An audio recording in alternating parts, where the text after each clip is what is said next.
Being a Muslim creator online is actually harder, not because Muslims are less talented, it is because we are playing a complete different game.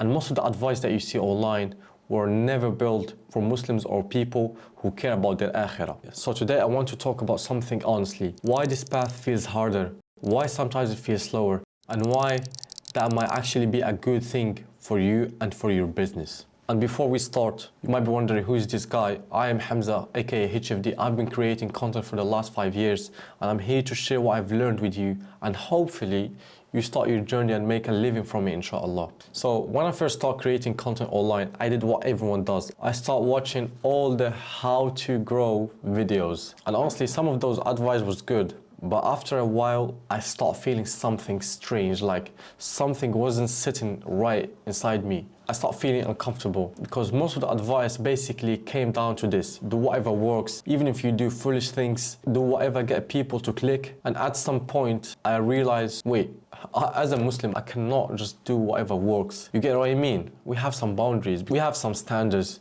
because when you are a Muslim creator, there's a question that keeps coming back on your head, and maybe you feel this too. The question is not just how do I grow? The question becomes, is this pleasing Allah subhanahu wa ta'ala? And that question changes the whole game. And suddenly, subhanAllah, you're thinking about things other creators don't even think about. Is this halal? Is this encouraging to do something good or bad? I'm not saying every piece of content you make, it should be a lecture, but you start feeling the weight behind what you're posting, because people might follow you, people might copy you, people might listen to what you say, and that responsibility is real. It's not just content anymore, it becomes an amana. Then there are the boundaries, but I call them standards. A lot of creators online grow by not respecting their standards. Like, you have music everywhere, free mixing, manipulative content. But as a Muslim creator, I respect those boundaries, those standards.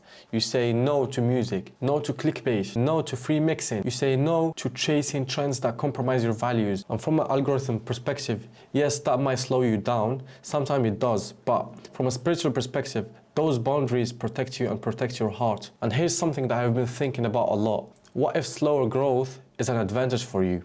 Because when something grows too fast, it can destroy you. Fame, attention, and money can corrupt people. But when something grows slowly, it forces you to build character. It forces you to stay sincere and locked in. And that slow growth brings something much more valuable, something unseen. It's called the barakah.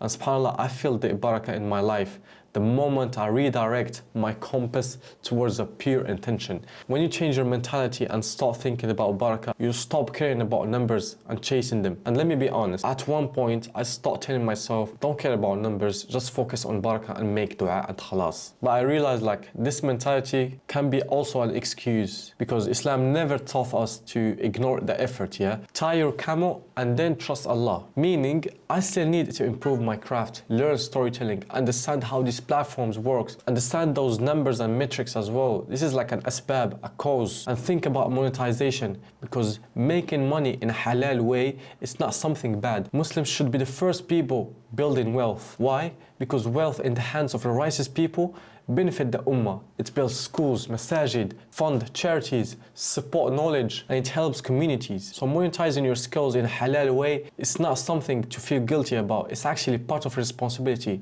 We're not chasing numbers for ego. We are building something sustainable, something halal, something that allows us to provide for ourselves, for our families, and for our communities. Just think about this like that. One thing that I learned the hard way as a Muslim creator: a big audience is not always a valuable audience. And I've seen creators with millions of views, and honestly, their views don't mean nothing. No trust, no real connection, no real support. Then, subhanAllah, I've seen creators with a small audience, but those small audience care about the journey, they care about the content, they benefit from it, they support the creator. And that kind of audience opens real doors with the will of Allah subhanahu wa ta'ala. And honestly, figuring out all of this took me a long time, like trials and errors, a lot of mistakes, a lot of confusion. And that's actually one of the reasons that I built something called the Creator Compass. It's basically the system I wish I had when I started. Inside it, I broke down the things that actually helped me move forward as a creator. How to redefine your direction when you feel lost, how to stop overthinking and actually publish, and eventually how to turn your skills into halal income without compromising your values. And I also included the exact tools that I personally use: idea system, hook libraries,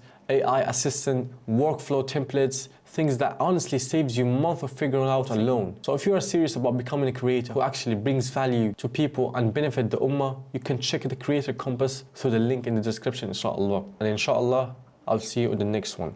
Assalamu alaikum.